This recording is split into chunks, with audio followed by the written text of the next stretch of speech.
சாப்பிட்டீங்களா, ஊர்ல எல்லாம் எப்படி இருக்கு, வெயில் எப்படி இருக்கு, சும்மா கேட்டு பாருங்களேன். அதுல இருக்கிற அன்பு இந்த உலகத்துல வேற எதுவுமே இருக்காது. அவங்க என்ன வேதனை இருப்பாங்கன்னு தெரியாது. நீங்க ஃபோன் பண்ண அந்த வார்த்தை, ஏன்னா நீங்க அபிஷேகிக்கப்பட்ட ஜனம், உங்க வாயிலிருந்து புறப்படுகிற ஒரு வார்த்தை அந்த இருதயத்தை அவர்களை தேற்ற ஆரம்பிக்கும். அவங்க ரட்சிக்கப்படுறாங்க ரட்சிக்கப்படல அதெல்லாம் வேலை இல்லை.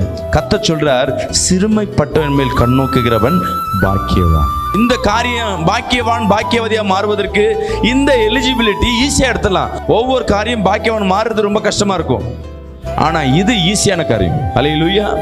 கர்த்தர் சொல்றாரு, நீ விசாரிக்க ஆரம்பிச்சிட்டீனாவே நீ என்ன போல மாறுறன்னு அர்த்தம். இயேசு போல நீ மாறிட. ஏசப்பா அற்புதம் செய்யறாரு இல்லையோ, அவர் சமூகத்துல வந்து உட்கார்ந்தா ஒரு ஆறுதல், ஒரு விடுதலை. அந்த விடுதல் உன் வார்த்தையின் மூலமா அந்த குடும்பத்துக்கு கிடைக்கும். ஒரு ஆமென் சொல்லுமே. நீ துன்பப்படும் போது, துயரப்படும் பொழுது அவங்க தான் உன்னை விசுவாரிக்கிறவங்க இல்லை, கர்த்தர் யாரையாவது ஒருத்தர் உனக்காக அனுப்புவார். அல்லேலூயா. அவர்கள் உன்னை குறித்து விசாரிப்பார்கள், அது உனக்கு ஆறுதலாய் காணப்படும்.